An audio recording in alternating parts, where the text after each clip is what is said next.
ଏହି ଭିଡିଓ କେବଳ ମନୋରଞ୍ଜନ ପାଇଁ କାହା ଭାବନାକୁ କଷ୍ଟ ଦେବା ଆମର ଉଦ୍ଦେଶ୍ୟ ନୁହେଁ।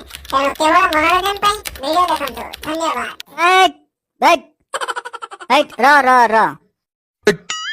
वो साइलेंट की बस इन्स्पेक्टर आसीगले गेट पाखे गले चुपचाप समझते की बस हे बहीटा काढ़ी बस बे सी आसिले पचारे तुम सब पाठ पढ़ुच ना कौन बे जी भी शिष्टाचार नुहे।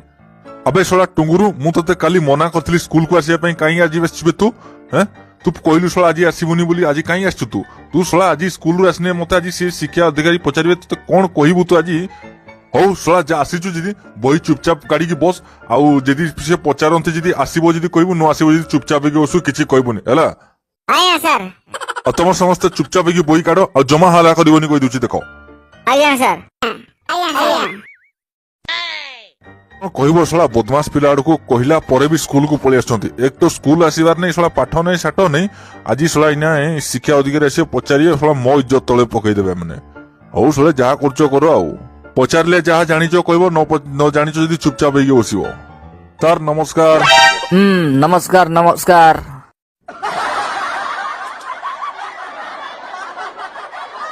सर एटा हमर क्लास मु तुमको पचारिची तमे जाके सेठी छिड़ा हो मु आगे पिला मन को पचारि सारे। आज्ञा सर। अच्छा पिला माने सब पाठ पढुछ? आया सर। अच्छा देखा तमे समस्त पाठ पढुछ तो? आया सर।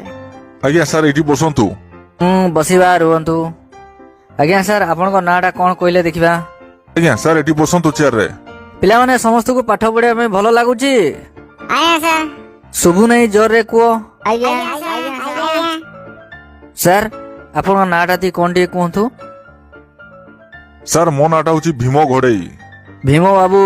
आज्ञा। भीमो बाबू। आज्ञा।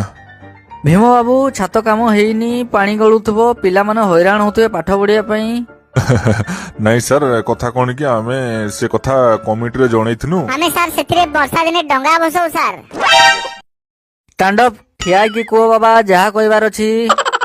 सर सेथिरे वर्षा दिने क्लास रे पानी बही जाए सेथिरे तो वर्षा दिने पानी बही हम क्लास भितरे पानी भरपूर हो जाए तो हमें सेथिरे डंगा बसौ। अच्छा सत्री सर। भीमो बाबू तमे चुप रहो मोटे तांको सहित कथा होजी। आज्ञा सर।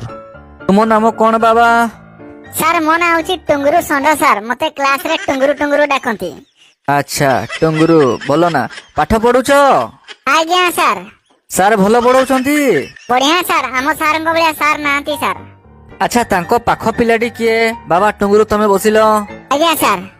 सर मो ना झिको राणा सर ता मुंडे रे चुटी गुडा छुआ बळु ठिया तो ताकू सेति पई क्लास रे झिको मुंडिया डाकंती। अच्छा हो बाबा टंगुरु तमे टिके चुप रहो। आज्ञा सर। अच्छा सारे अंक पाठ पढाउची? आज्ञा सर अंक भी पढ़ाउची। चारंतु सर अंक विषय रे।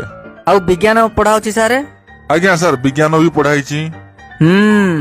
सर विज्ञान दुईटी पढ़ाईची आउ भौतिक विज्ञान दुईटा पढ़ाईची। अच्छा दुई दुई चारि। आज्ञा चारिटी आ गोटे अधा पढ़ाईची सर। अधा पढ़ाईची आउ। अच्छा ओहो ठीक ठीक अछि मां पेला माने आज्ञा। गोटे अंकरे प्रश्न पचारिबी उत्तर देबो। आज्ञा। अच्छा टंगुरु षंढ तमे कहलो देखिबा 10 रे 9 मिसाण कले केते हेबो? आज्ञा सर 10 रे 9 मिसले 10 ही हेबो।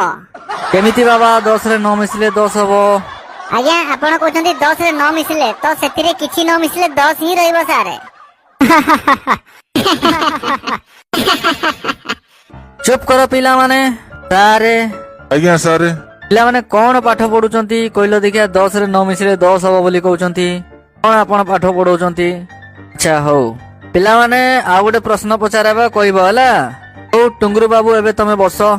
अच्छा पिला माने एबे विज्ञान रो पचारिबा हला। आज्ञा आज्ञा आज्ञा सर। आज्ञा। आम देह रे सबुठु कमल अंग एवं ताहा काहे की कमल ताहा तीनिटा कारण कहि परिबो? सर मु कहबी। सर से प्रश्न सुनी नहीं हाथ टेकुची। रो तमे टुंगुरु के कहबो? सर मु कहबी। मां कुहो तमे। सर आम शरीर रो कमल अंग होची आखी कारण आम आखी रे जहा किछि पड़ी देले सेटा हमें जल्दी जल्दी जानी जाऊ। सेठी भाई सेटा होची कमल अंग। वेरी गुड ती सुंदर। आउ गोटे आज्ञा मु आउ जानिनी। बसी पड़। ସାର୍ ମୁଁ କହିବି। କୁହ ଛିଡାଇ କୁହ ବାବା। ସାର୍ ଗାଲ ହଉଛି ଆମର କମଳ ରଙ୍ଗ। କେମିତି? ସାର୍ ସେ ଦେଖନ୍ତୁ ଗୋଟିଏ ଗୋଡରେ ଠିଆ ହେଇକି କହୁଛି। ତମେ ଟୁଙ୍ଗୁରୁ ଚୁପ୍ ରୁହ। ତମେ କୁହ ବାବା ଗାଲ କେମିତି ହେଲା ବୁଝେଇ କୁହ ଟିକେ। ସାର୍ ଗାଲକୁ ମାଇଲେ କାଟେ ଆଉ କୋଉଠିକି ମାଇଲେ କାଟେ ନାହିଁ, କିନ୍ତୁ ଗାଲକୁ ମାଇଲେ ବହୁତ କାଟେ। ଚମତ୍କାର ଚମତ୍କାର। ଆଉ ଗୋଟେ ଆଉ ଗୋଟେ। ଆଜ୍ଞା ଆଉ ଗୋଟେ ଜିନିଷ ହେଲା ଗାଲରେ ଆମେ କିଛି ଥଣ୍ଡା କିମ୍ବା ଗରମ ଜିନିଷ ଜାଣିପାରୁ। ଗାଲ ଦ୍ଵାରା ନା। ଖୁବ ସୁନ୍ଦର। ଆଉ ଗୋଟେ କହିଲ ଦେଖିବା ଝିଙ୍କ। ଆଉ ଗୋଟେ ଆଜ୍ଞା ଜାଣିନି। ହଉ ଠିକ ଅଛି ବସ ତମେ। ସାର୍ ମୁଁ କହିବି। ଟୁଙ୍ଗୁରୁ ତମେ କହିବ। ଆଚ୍ଛା ତମେ ତ ଭଲ ଉତ୍ତର ଦଉଛ କୁହ ଦେଖିବା। ସାର୍ ସେ କହିଲା ଆଖିରେ ଧୂଳି ପଇଲେ କାଟେ, ଇଏ କହିଲା ଗାଳରେ ଛୁଇଲେ କାଟେ। ତମେ କଣ କହିବ କୁହ।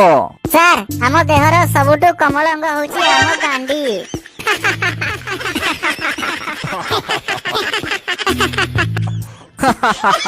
ଅତି ଉତ୍ତମ ଉତ୍ତର ଅତି ଉତ୍ତମ ଉତ୍ତର। ତମେ ଗଭୀରତା ଜ୍ଞାନ ଭିତରକୁ ଯାଇଛ। ତାହେଲେ କାରଣ କୁହ। ସାର୍ ତାର ଅନେକ ଗୁଡିଏ କାରଣ ଅଛି, ମୁଁ 30-40ଟା ଖଣ୍ଡେ ଜାଣିଛି କାରଣ। ମତେ 3ଟି କାରଣ ଦରକାର ବାବା। ସାର୍ ତାର ଗୋଟେ ହଉଛି ଇଣ୍ଟରନ୍ୟାସନାଲ କାରଣ ଅଛି, ଆଉ ଗୋଟେ ନ୍ୟାସନାଲ କାରଣ ଅଛି, ଆଉ ଗୋଟେ ରିଜନାଲ କାରଣ ଥିବ। ଲୋକାଲ କାରଣ ସାର୍ ଅଛି। ହଁ ଆଗ କୋଉଟା କହିବି ଆଜ୍ଞା? ଲୋକାଲ ରୁ ଆରମ୍ଭ କର। ଆଜ୍ଞା ଆଗ ଇଣ୍ଟରନ୍ୟାସନାଲ ଆଡୁ ଆସିବା। ଏଇ ବୁଟୁ ଯାଉନ। ଆଜ୍ଞା ପ୍ରଥମଟା ଦେଖନ୍ତୁ ଇଣ୍ଟରନ୍ୟାସନାଲ କାରଣ। ହଁ ଆମ ବାଲେଶ୍ୱରରେ ହଉ କି ଭଦ୍ରକରେ ହଉ, ଯଦି ହିନ୍ଦୁ ମୁସଲିମ ଭିତରେ ଯେକୌଣସି ଗୋଷ୍ଠୀ ସଂଘର୍ଷ ଲାଗିବ, ବିନା କନେକ୍ସନ ଥାଇ ବି ପାକିସ୍ତାନ। ଚମତ୍କାର ଚମତ୍କାର।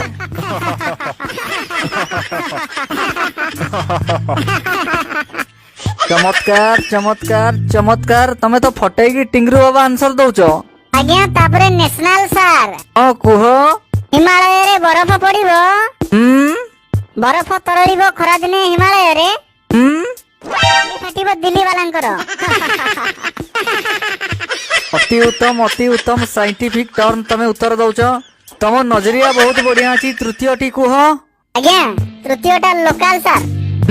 କହୁନ। ସାର୍ ଆପଣ ପ୍ରଶ୍ନ ପଚାରୁଛନ୍ତି, ମୁଁ ଉତ୍ତର ଦଉଛି ସାର୍। ଫାଟୁଛି ମାଷ୍ଟର।